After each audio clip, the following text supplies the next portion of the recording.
ایک سورہ فاتح کی درخواست ہے میرے مدنیوں کے لیے. بسم اللہ الرحمن الرحیم. اور دکتر فرید سے میں درخواست کرتا ہوں یہاں تشریف لائیں, کرسی تشریف لائیں. کوئی اور کرسی.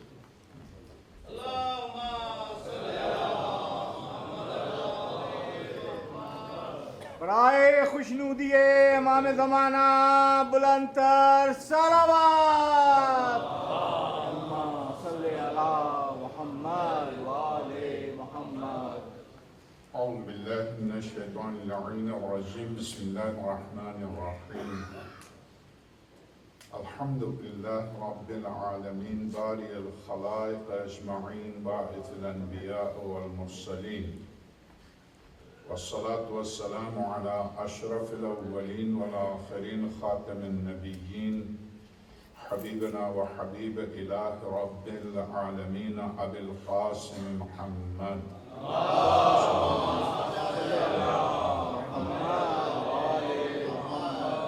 وعلى آله الأطيبين الأطهرين الغر الميامين المحجلين الذين أذهب الله عنهم الرجس وطهرهم تطهيرا.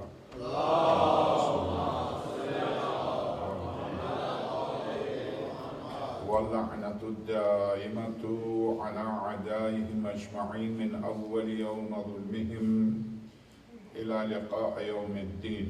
أما بعد فقد قال الحكيم بسم الله الرحمن الرحيم إذ قال يوسف لأبيه يا أبت إني رأيت 11 كوكبا والشمس والقمر رأيتهم لي ساجدين قال يا بني لا تقصص رؤياك على إخوتك فيكيدوا لك كيدا إن الشيطان للإنسان عدو مبين وكذلك يجتبيك ربك ويعلمك من تأويل الأحاديث ويتم نعمته عليك وعلى آل يعقوب كما أتمها على أبويك من قبل إبراهيم وإسحاق إن ربك عليم حكيم. صدق الله العلي العظيم. ایک بآواز بولیں صلوات. اللہم صلی علی محمد.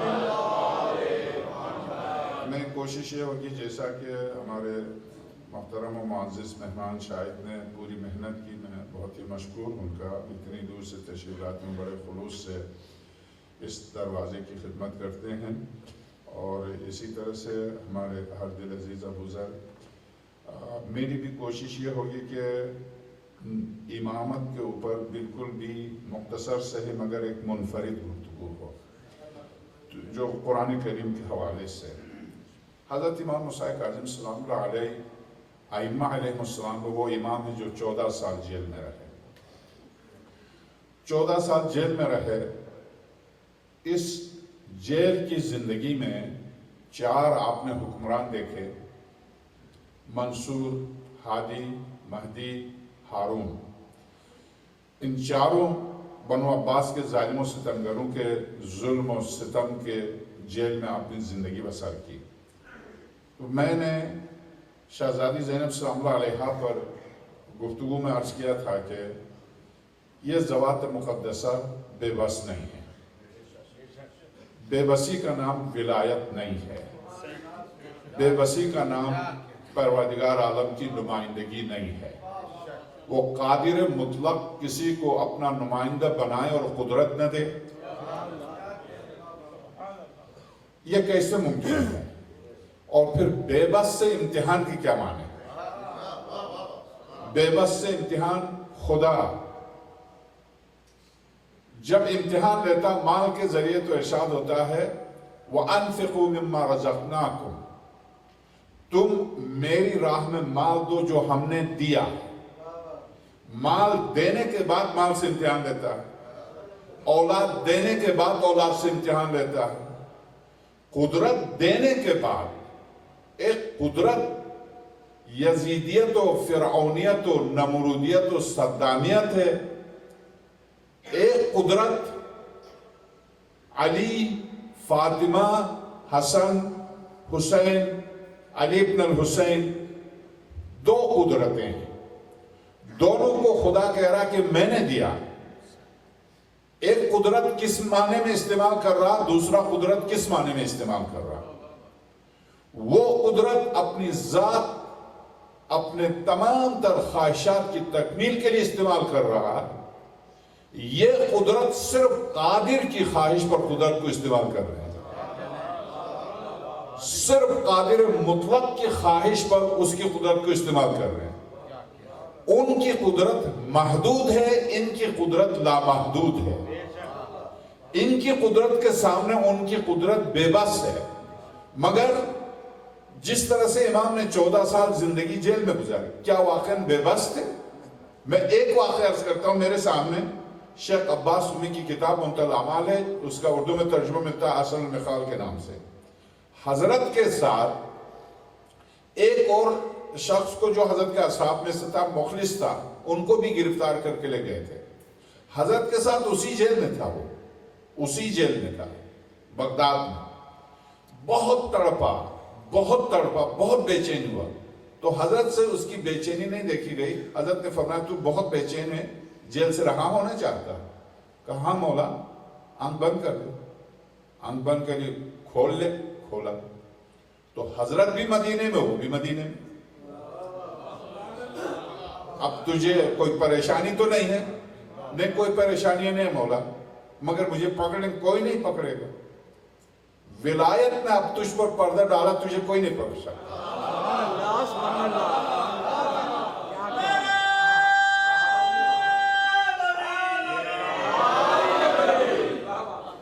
تجھے کوئی نہیں پکڑ سکتا۔ یہ دعائے کمیل جس کے آپ پڑھتے ہیں، کمیل اتنے زیادہ، حجاج بن یوسف لعنت اللہ علیہ ایک ایک کو پکڑ کے علی کے ماننے والوں کو ذبح کر رہا تھا۔ کمیل اتنے زیادہ کہاں گیا تھا؟ اپنے گھر پر۔ مگر چونکہ یہ مخصوص شاگرد تھا، اس نے ولایت کے قطرات کو علم علی کے ساتھ پیا تھا۔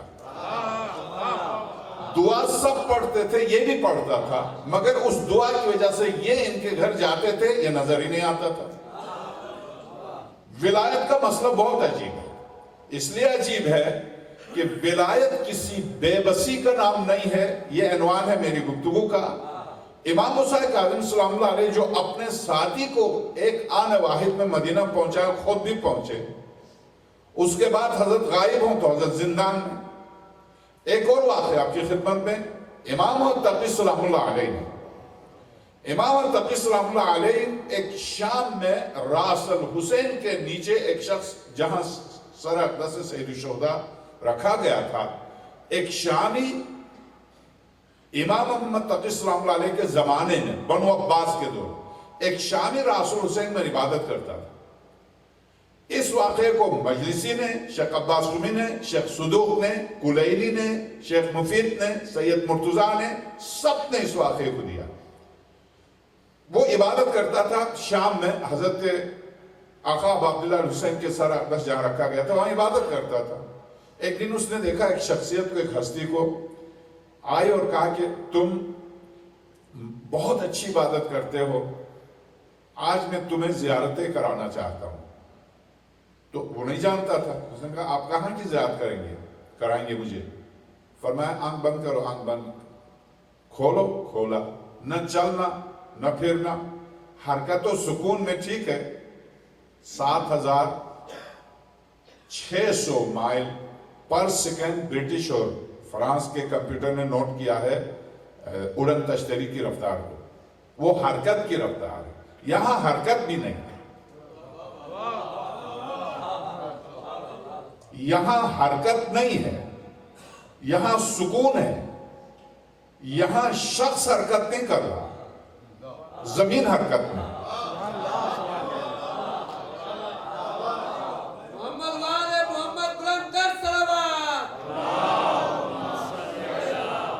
یہاں شخص متحرک نہیں ہے، زمین متحرک ہے۔ جب حضرت نے فرمایا آنکھ بند کر دے، آنکھ بند کی، فرمایا کھولو، کھولا، کہاں ہو؟ کوفے میں ہوں۔ شام سے دمشق سے کوفے تک کتنا میل ہے؟ 400 میل۔ کوفے میں ہوں، یہ مقام جبریل ہے، مسجد کوفہ کے بیچ میں مقام جبریل ہے، 2 رکعت نماز تو بھی پڑھ لے، میں بھی پڑھ لیتا ہوں، پڑھ لیا۔ اس کے بعد حضرت نے فرمایا نہ حرکت نہ چلنا، نہیں، آنکھ بند کرو، بند کھولو، کھولا، کہاں ہو؟ خاتم الانبیاء کے پاس مدینے میں، سرور کائنات کی ذریعہ ہے، نماز پڑھ لو، میں بھی پڑھ لیتا ہوں۔